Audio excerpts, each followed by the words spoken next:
Hello, my loves. There is a very cute, very fat, fluffy magpie in the tree outside my window. And I'm sorry, but I'm so distracted by it. It's so cute. It might be a baby. I feel like I can see molting feathers. It's so fat. It's so it's really cute. It's the Dangerous Crowboy's plastic girlfriend. That's why I'm so distracted. As I'm recording this, it's actually New Year's Eve. So literally on the cusp of a new year. And I would like to go into 2026 prepared with some books that I want to try and read this year. In 2025, I made a little 25 and 25 TBR list of, you guessed it, 25 books that I wanted to read in 2025. I epically failed at that. I will check it in a minute, but I think I probably only read maybe 8 books from that list, if that. I do know what my problem was. I was far too ambitious. I did not pick the right books for that. There was probably about 10 500 plus page classics on there. I don't really know how I thought that was an attainable list, but anyway, I've learned from my mistakes. Today we're going to be picking my TBR for 2026. Not the entire year, obviously, but 26 books that I want to read in 2026. I am determined to smash it this year. But as I said, I've learned from last year's mistakes. I will not be picking a load of books that is probably quite unrealistic for me to read all of them. I will pick some longer books. I will definitely be picking some classics again because I read hardly any in 2025. Maybe because I'd unrealistically put pressure on myself to read too many. I will be picking a more varied, more realistic list while also still not cheating. For example, I know I have arcs that are coming out within the next sort of 6 months that I need to read. I'm going to be reading them anyway, so I'm not putting them on the list. Like things like that. I'm not going to put easy wins on the list, but I'm also going to try and be fair to myself and actually give myself a fighting chance of finishing it this year. So I haven't really thought too much about what's going to be on this list. We're just going to figure that out together. Firstly, I do want to check my 25 and 25 list and see what was on that. There might be some books that I didn't get around to that actually I did really want to read and I just kind of forgot because I stopped checking that list. And if so, I might just sort of move them over. Okay, the glasses are going to have to come back on so I can actually see my laptop. So I made my 25 and 25 list and will be making this one on Storygraph. That's where I keep track of like challenges and stuff like that because it's just like a little bit easier to do than it is on Goodreads. I always have my Storygraph linked in my description, so if you are interested in seeing honestly more up-to-date updates of what I'm reading, I would recommend looking over there. What the fuck is my password? I would recommend looking over there as opposed to on Goodreads because I do actually update Storygraph pretty much every day because I want my stats to be accurate. Okay, so I was pretty much spot on. I ended up reading 9. The only annoying thing about Storygraph, and I think it's sort of similar for Goodreads as well, is if you add a different edition of something, then it doesn't like show up properly. Like I read Sunrise on the Reaping and it's still saying it's in my to read. It is not. I did read that. Usually it says you've read a different edition. So we're just gonna go from memory on what I read and let's see what's left over. So I did not read Demons. I did not read The Castle. I did not read The House on the Cerulean Sea. I did not read Bleak House. I did not read An Education in Malice or The Adventures of Amina al-Sarafi. Did not read Morris. Did not read The Lord of the Rings. I did read Rebecca. Did not read Pride and Prejudice. Did read The Atlas Six. Did not read Wayward. Did not read The Count of Monte Cristo or War and Peace or The Brothers Karamazov or David Copperfield or Wolf Hall. I did read The Historian and it was one of the best books of the year. I did read Bunny and it was one of the biggest disappointments of the year. I also read Ink Blood Sister Scribe and did not like it. I read The Hotel Avocado. Yes, I did. And An Academy for Liars. And I did not read The Adolescent. So you can see it's mostly the classics that are left. So let's start creating our list. From these books, which ones do I want to carry over? I'm going to be honest, not very many of them. I am going to carry over an Education in Malice because isn't that a retelling of Carmilla? Yes, it is. Okay, so I'm going to keep An Education in Malice. That can go on the list. I am also going to add The Adolescent because this book in particular was like the bane of my existence this year. I think I started trying to read it 3 or 4 times and I got like 20% of the way through and then I just stopped reading it, and it wasn't even necessarily because I wasn't enjoying it. I'm not really sure why I stopped. I have since bought the physical edition in a different translation because a lot of people were saying the translation that I had of it on Kobo they didn't like. It's one of the big Dostoyevsky translators. It's like 2 people. I can't remember what their names are. I thought they were like the gold standard in translation of his books, but then a lot of people were saying they did not particularly like their translations and found them quite difficult to read and lacking a lot of his original voice. So I can't remember who translated the one that I have. It's not a translator I've read previously, but I'm hoping that's better. We are going to add The Adolescent because I feel like I just need to finish it. I need to actually read it. I tried so many times and I did not. I don't really know if there's anything else on this list that I want to add. I am actually going to add The Lord of the Rings because, again, I've been saying that I will finally read this series for quite a long time and then I just haven't. But I really want to. I just realised I'd actually added the whole series by accident to 25 and 25. I'm just adding Fellowship of the Ring because I feel like it's kind of cheating to add a whole series. I'm really tempted to add War and Peace. I feel like War and Peace again is another book that I'm like, it's not like a final boss book. That's how I feel about The Adolescent, is that it's a final boss because I've put off reading it for so long. War and Peace is one of those books where I do almost kind of feel like that. I'm not even particularly intimidated by it anymore because I think it will be absolutely fine to read. Some of you are going to be really upset about this. If you like to keep your books pristine and you care about, like, you know, treating them with the utmost care, maybe close your ears. This has been in my bedroom for such a long time because I used it as a hammer when I was putting together a chest of drawers. So, I mean, it looks fine though.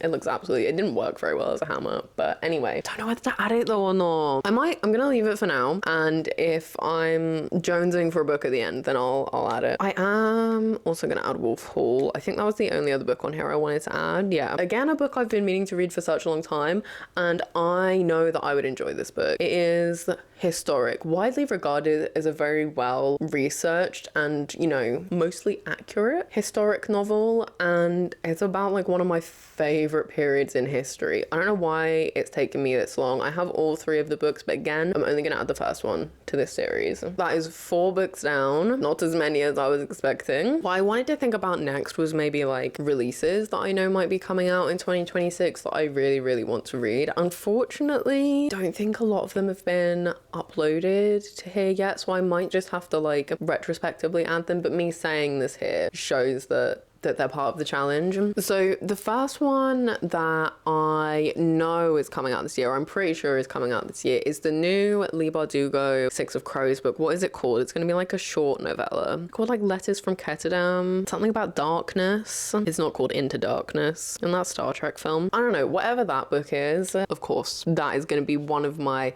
most highly anticipated books of the year. A Darker Shore, not Into Darkness, because I always think it vaguely sounds like it could be a Pirates of the Caribbean film. So I believe this is supposed to come out in like June, I think. I don't even really know what this is supposed to be about. It's letters between, is it Kaz and Inej, maybe? I don't know, but it's set in Ketterdam. Obviously, I'm gonna read that. There was like 4 authors in my mind that I was like, those are the ones that if they release things this year, I'm definitely gonna read it. Leigh Bardugo was one of them. Ali Hazelwood, I will read anything she puts out this year, but I can't see anything like that I'm hotly anticipating. Like the last thing I was really looking forward to from her was Mate. I don't know if she's writing anymore in that series, but I didn't see anything about it, so no Ali Hazelwood's on this list. Jenna Levine is the 3rd one, and I know for a fact she has a book coming out in, I think it just says autumn of 2026. Is it called Love You to Death? Grim Reaper romance. It's not on Storygraph or Goodreads yet though, so I can't add that, but that is definitely on there because that will also be one of my most anticipated books of the year. So that brings us up to like what,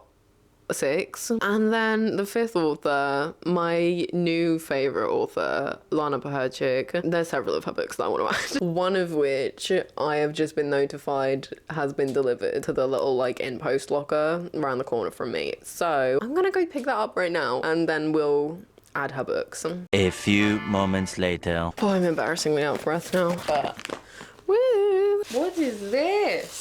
I fear I should have got scissors. The person who sent me this on Vinted. Packing a book in insulation. Thank you very much. The cover of this book is hilarious. As you all know, if you watch my best and worst books of the year, I have fallen in love with Lana Pecherczyk's Fae Guardian series, and that has led me to want to read a lot more of her books. So potentially 2 of her books on here, the first in series, because I don't know when the releases of other books are coming out. But the first one is this one, The Sinner and the Scholar, which I'm sorry, but this cover is hilarious. Look at this dude. Look at this dude. Their Instagram filter face It's so funny. This is 100% going on the list. Book 3 in this series is supposed to be coming out this year. There's already 2 books out. I'm gonna be honest with you, I have no clue what this book is about. Other than that, I think when I looked on her website, it maybe said like, if you like Buffy and Charmed and Supernatural, you'll probably like this. And I've never watched Charmed, but I love Buffy and I love Supernatural. I think it's about it's not nuns. Oh no, it is. Ripped from an orphanage for her wicked ways, Thea was trained as a seductive assassin for the nuns of the Hildegard sisterhood and given a purpose as a sinner to bring balance to a world designed by men. Oh, sounds right on my street. I think this is basically like, this is gonna sound stupid, superhero nuns. Maybe that's not what they are. That's kind of what I understand from it though. I think each book focuses on different superhero nuns. I don't know, I may have just explained that really badly, but I'm looking forward to it. That is the first Lana Pecherczyk going on there. The second, The Castle of Nevers and Nightmares. This is a spin-off of the Fae Guardian series, which follows the daughter, Willow, of the first, like, main couple and her adventures with the Slewer. The Slewer are like, I don't really know how to describe them. They're like spirity, like they look human, but then sometimes you can see their skull through their faces and their souls can leave their bodies. It's a Why Choose series and I am not the biggest fan of Why Choose, but I really like the Slewer and I'm nearly at the end of the Fae Guardian series and I don't know when the next 2 books are coming out, so I need something else in this series, you know? So the first one is going on the list. How many books have we got in this now? Because that is kind of the end of where I had thought of. 1, 2, 3, 4, 5, 6,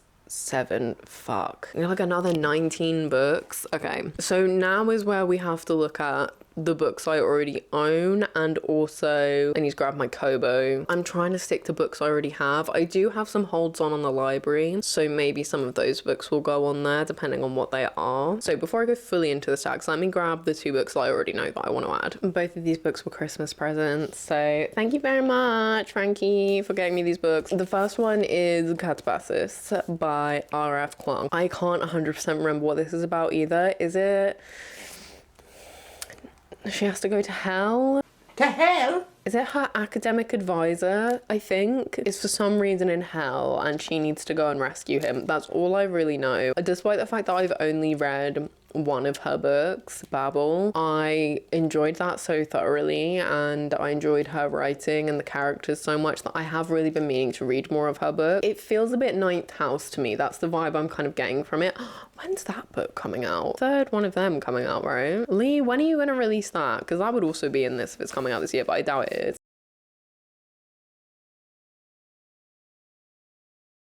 I really enjoyed Ninth House and it kind of is giving me similar vibes, so I just feel like this is one I could really get into. I did have a hold on this at the library, but obviously because it's really popular it was going to take ages, so I am so glad I have this. And then the other one is Twilight. This is the 20th anniversary paperback edition with the sprayed edges. I've shown you guys my edition of Twilight before. It is old, crusty, dusty because I've owned it since like 2010 or something. This one is so pretty and I've been thinking about rereading Twilight anyway because I haven't actually read that book in years. I feel like I've tried to reread it a few times over the years and then I've just kind of given up. But I think this is going to be the year I actually finally reread it. A few people I know have been talking about rereading it or have reread it recently and now I've got this pretty edition. It just seems like the right time. Can't believe it, in 2026 Twilight is going on the list. So now is where I have no idea what else to add. We need to add another 17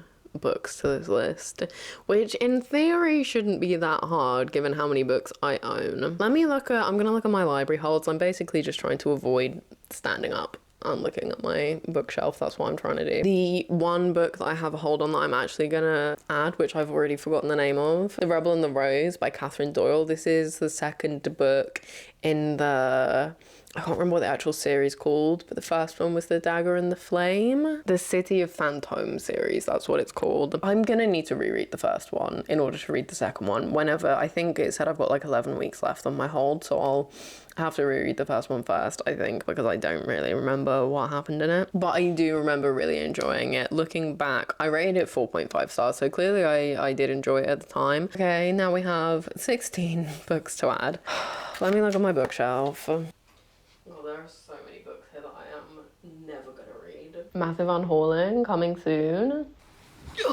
I have sourced some books. There was surprisingly more than I was expecting. I totally should have got my Kobo while I was standing up. Right, let's go through. I haven't even seen how many books this is, but let's go through. The Burial of the Rats by Bram Stoker. This is actually 4 short stories in here. Actually 5 short stories. It's Dracula's Guest, The Judge's House, Gibbet Hall, The Score, and The Burial of the Rats. I don't remember when I bought this, but I have not read anything by Bram Stoker apart from the love of my life, Dracula, and I would like to read more by him because I obviously really enjoyed Dracula. We've learned from our mistakes. I want to read more classic authors, but I don't want to set myself up for failure, so nice little short. Perfect. My Year of Rest and Relaxation. I've had such opposing things about this book. It sounds like something I would enjoy. It's just, I think she's just really depressed and miserable. I generally like that kind of thing. I feel like this is kind of what this is. Maybe a bit, oh, what's that book called? It's really famous. What is that book called? The Bell Jar. That's the book I mean. Jesus Christ. I've seen very mixed reviews on this book of some people saying it was just insufferable and they hated it, and other people really enjoying it. I'd wanted to read this for ages. I found it in a charity shop for like 50p, I think, or maybe £1. Maybe that was this year, maybe it was last year. I do not remember when I bought this, but I've been meaning to read it for such a long time, and then I just kind of always forget that I have it. So this is more to remind me to read it than anything. We'll see if I'm in the camp where I hate it, because I do tend to find characters insufferable quite easily, so I feel like either I'm gonna be like, yeah, this is a bit of me, or I'm gonna be like, shut up. The next book I've read in its full once. I've attempted to read several other times, and I don't know that I talk about it that often on this channel, to be honest. I haven't spoken about it for a while. If you know me in real life, you will know the deep, complicated connection I have with this book and it being a fundamental part of my lore, and that is Oliver Twist by Charles Dickens. I, for many years, thought I absolutely hated Charles Dickens because of this book. I also thought I hated this book. I attempted to read it many, many times and got so annoyed that I stopped reading it, then fully read it 2 years ago. I hated it and thought I hated Charles Dickens, and was very annoyed because the musical is one of my favorite films, one of my favorite things of all time. I love it so much. I had a deep obsession with it in my youth. But then I read A Christmas Carol, also 2 years ago, I think, and I was like, oh wait, Charles Dickens is funny. And then, was it this year or last year? I don't remember. I read Great Expectations, and that is now one of my favorite books of all time. I loved that book so much, and I feel like it gave me a much better appreciation of Charles Dickens' writing style and his humor and his clever plots. So I feel like I basically just wasn't emotionally, cognitively mature enough to fully understand his writing and his humor when I read this, and I think I was also so in the mind frame of I hate this man and I hate this story that no matter how I read it, I would have hated it. So basically I want to reread it to see if I do actually hate it or if I was just being stupid. I mentioned like final bosses of books earlier. This is my final boss. This book has plagued my thoughts for years. So this is going to be the year we set to rights whether I actually hate it or not. I don't think anyone is as invested in this as I am. I don't think anyone cares, but I do, and I've been saying all of this year that I'm going to reread it and I haven't. So that too is going on the list. The next book is a little bit of a, I'm not really sure that I actually care that much about this book. It's A Collector by John Fowles, and I will completely hold my hands up and say I only bought this because of Criminal Minds. This book was a very prominent part of quite a big 2-part episode, like series finale, and I can't remember what season, and I was kind of just like, oh, I'd actually quite like to read that. It's about a man who feels very unloved and kidnaps a woman, I think, then gives her a load of gifts, and I don't think she likes him very much. You don't say. Obviously that sounds awful, but that also really sounds like a bit of me. I love an unhinged character. I love obsession in books. Making that very clear, I like that in books. I don't like that in real life. I like, you know, dark,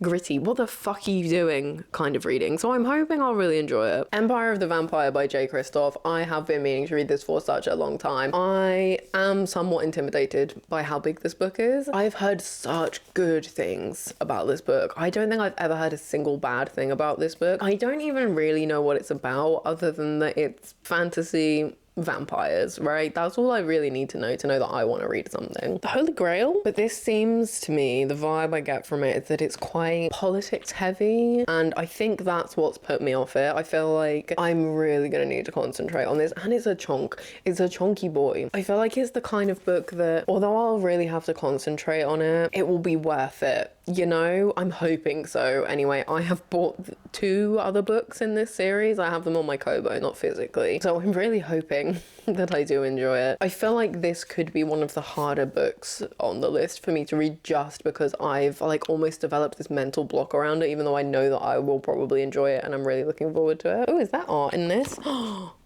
Oh, I don't know who she is, but she is beautiful. Okay, maybe I'll read it if there's nice art in it. This next one is also one that I'm not really sure. It's gonna sound really rude. I don't know if it deserves a place on this list. It's Serpent and Dove. I have read, what were the other ones called? There's like, I think this is a trilogy. This is like the main first books in this world, and then there's 2 or 3 other books about the vampires, and I don't remember what it's called, but I read that and it was okay. I kind of enjoyed it. I mostly enjoyed it. It wasn't amazing, it wasn't awful, and admittedly I should have read these first, but obviously the vampires spoke more to me than this one, which I believe is, yeah, a witch and a witch hunter. Thankfully, because my memory is so shocking, I don't really remember much of the spoilers that were revealed in the books that I read about this series. This blurb doesn't really tell me anything either about this. All it says is a witch and a witch hunter thrust into holy oh, is it forced marriage? Okay. Putting this on the list mainly because I feel like I'm gonna want another fantasy series to get into. I need to fill the void that the Fey Guardian series is gonna leave. I've also completely lost count of how many books are on this list at this point, but we'll figure it out in a minute. I can't believe this is going on the list in the year 2026 as well. Unfortunately, this book has no dust jacket, but it is Hush Hush by Becca Fitzpatrick. I'm sure a lot of you will remember this book. This was quite a popular YA like teen fantasy series that got a lot of us into fantasy reading. Right, got me into fantasy reading anyway. I remember devouring these books when I was a teenager. Don't really remember much of what happens in them. Are they like angels? Is that what they are? There's no blurb on this because there's no dust jacket. I'm gonna have to look this up. Yes, okay. He's a fallen angel. That's it. And I seem to remember there being this whole other separate like fantasy world. I remember absolutely loving this series, right, at the time, but I saw someone on TikTok saying that they'd reread it this year and were surprised by how awful it was, and I think they said it was quite misogynistic, and I was like, my love, Hush Hush, what? So I wanted to reread it anyway just to see if it is actually awful, but also like, you know, there's a few nostalgia reads in here now, and I'm kind of excited to re-experience this series in 2026. Becky, my best friend, she was getting rid of this book, and I was like, please give that to me. I've been wanting to reread it. I don't know if I'll read the whole series. I think it depends on if that one is awful or if it's actually okay. I'm genuinely really excited for this book to be on there because I remember loving this series, and I'm gonna be quite disappointed if it doesn't hold up and it's not very good. Okay, we have 2 more from my physical stack, and then I'll do a count up and see how many we need to get from my Kobo. A Dark and Drowning Tide by Alison Saff. This is a very pretty edition that I got from Illumicrate. I think the only month I had a subscription, I think it was the Dark Academia month, and then I cancelled my subscription immediately. This is obviously, I'm assuming because it came in the Dark Academia box, that this is Dark Academia, but it's like fantasy Dark Academia, and I believe it's sapphic as well. The premise of it is the main character is trying to find something. Is it a research expedition they're on? I think I'm imagining it's at sea just because of the artwork, which is a big tick in my book because I love ships. Oh, it is on a ship. And yeah, her mentor is murdered while they're on the expedition, and she wants to try and find out who did it, but the only person who can help her is her academic rival, Lydia. Her name's not Lydia, I've made that up. Sylvia, who is now in charge of the expedition. So it's going to be like a little academic rivals to lovers, sapphic at sea fantasy. It sounds like something I would like. I've had this beautiful edition of this book for quite a while now, and I've not read it. So again, I think this is more just being added because it's like, come on, it's about time you fucking read this. And then if I don't decide that I don't like it, I can sell the nice edition, essentially, is my motivation behind reading it. The last of the physical books is The Long Shoe by my adopted father, Bob Mortimer. This is his most recent book. I pre-ordered it and everything. I just didn't read it at the time it came out for whatever reason. I think it only came out like a few months ago. It's kind of cheating this one a little bit because I knew I was going to get to it anyway.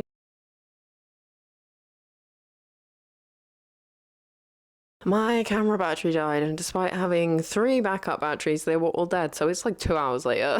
Hence why the lighting probably looks so different. I did use that time efficiently. I did look through my Kobo, and you know what? We've got all 26 books. So let me tell you the books I picked out. I did want to pick them with you guys and like talk through my thinking process, but I'll just explain as we go. So first, this one was like no brainer. As soon as I saw it, I was like, this is so going on here. Vampires of El Norta? I've been saying that as Norta. Every single time I've done a vampire reading month, people have recommended this book to me. Several of you guys have said I should read this, and I've always been like, oh yeah, I'll read that. I'll definitely do that. And then I don't. I did buy it though on your guys' recommendation, so thank you. This year is the year. I will read it. It's probably, but I probably won't be anytime soon. When do I normally do vampire month? I think it's just accidentally always in May. It's always in May, April, around that sort of time. I will read that in this year's vampire month. Then we have The String of Pearls, or Sweeney Todd. I got this a while ago after reading The Butcher's Daughter, the like origin story of Mrs. Lovett from Sweeney Todd that I ended up being really disappointed by, and I was like, well, I'm gonna read the original source material because I can't say this is inaccurate if I haven't read it. I'm excited to read that, honestly. Continuing with the classics, we then have Agnes Grey by Anne Bronte, and it's the only Bronte that I've not read anything of, and as I think I said this recently, I want to read more of the Bronte sisters because everything I've read from them I really enjoy. I have no clue what Agnes Grey is about. I got this from Standard ebook, so the only it has a very short blurb on it, which is that a young woman tries to become independent by becoming a governess far away from home. That's pretty much it. That's all it says. I'm excited to read an Anne Bronte because I am yet to pick my favourite Bronte sister, and I think this will help me to do that. Then I forgot I owned this book, so like flicking through my Kobo, very good idea. My Best Friend's Exorcism by Grady Hendrix. Was it last vampire reading month? This year, technically, 2025. I read the Southern Book Club's Guide to Slaying Vampires, and I loved it. Immediately, the writing style, the characters, the atmosphere that Grady Hendrix produced, absolutely loved. The kind of creepy horror that like wasn't particularly scary, but there was definitely like a uncomfortable feeling. Absolutely loved. Totally my type of horror. And I've only heard good things about My Best Friend's Exorcism. I think it's set in the 80s, satanic panic kind of time, I think. I really enjoyed his writing so much that I am fairly sure I'm really gonna like this. I'm very, very excited for that. I forgot I even had it. When I was scrolling through, I was like, we can't leave Ali Hazelwood off this list. And I remembered that I have still not read Check and Me. It's Ali. I'm always gonna like Ali. It's one of the few books of hers that I haven't read. I think I have read most of her books now. I've been meaning to get to it for a really long time, and I genuinely think this was another one where it's just got buried in my list of books on Kobo. That is almost like a separate goal for the year, is literally read every single thing that Ali Hazelwood has ever published, because I think there's like maybe only like 2 or 3 books of hers I haven't read at this point, but this is the one I've picked to go on my list. Then we have The Moustache by Emmanuel Carrera. As far as I can recall, this is about a man who has always had a mustache. One day decides to shave it off to be like, haha, my family are gonna be like, what have you done? All my friends are gonna be like, what have you done? And just no one comments on it. And then he goes mad because of that. It sounds like it's gonna be quite surreal, descend into madness, which again, we know one of my favorite things ever. It's a little bit weird if you're like, what the hell is going on here? What is happening? I'm confused. He's confused. Then I'm having a good time. I feel like I haven't read a book like that for a really long time, but I think it's quite short as well from what I remember. Again, we're going with realistic this year, not a load of 700-page books. We've got some shorts, we've got some longs, we'll be good. The final book is The Stranger by Albert Camus. Is his name Albert? Also completely forgot about this book. It has been a book that for years I've been like, I really, really want to read that. But one of you guys, the dealer, thank you for reminding me about it, because you mentioned it it in a recent comment, and it reminded me, I've been wanting to read that for a really, really long time. So thank you. It's gone on my list. I'm very much looking forward to some weird little reads this year. So as far as I remember and understand with this book, about a guy whose mum dies and then he kills someone. Very much about his emotional turmoil, and again, just being a bit mad, I assume. It gave me very much Raskolnikov vibes of just being a bit insane and then killing someone and then being even more insane. But it's like a short little read. Like, as much as I love a long book, don't get me wrong, I wanted Crime and Punishment to be longer than it was. I do feel like books like that, where they're quite psychological, they're focusing on an unhinged state of mind, I find them sometimes more compelling when they're short, because then you're left with a lot more questions afterwards, and you're left sat there like, what did I just read? What's going on? And you have to like think about it for quite a while afterwards to like come to terms with what happened and also try and work out what's just happened. And I like that. So I'm hoping these two books will give me that. And that, as far as I'm aware, is my 26 and 26. Hoping this is a far more realistic list than it was last year, and I can actually stick to this and do it and achieve it and then feel great about myself this time next year. That is my list. I would be intrigued to know anyone else has made a little 26 and 26, or just generally a bit of a TBR of must read books for the year. I would love to know what is like top of your guys' list to like check off this year. I think it's going to be a good reading year for all of us. I think it's going to be great. We're going to smash it. We're going to hit all of our goals. This time next year, we'll all be looking back like, wow, what a great year of reading we had. And it's going to be wonderful. That is all from me today. So I hope wherever you are having a wonderful New Year's Eve. It's actually not going to be New Year's Eve when this comes out. I hope you had a good New Year's Eve, and I will see you guys soon. Bye.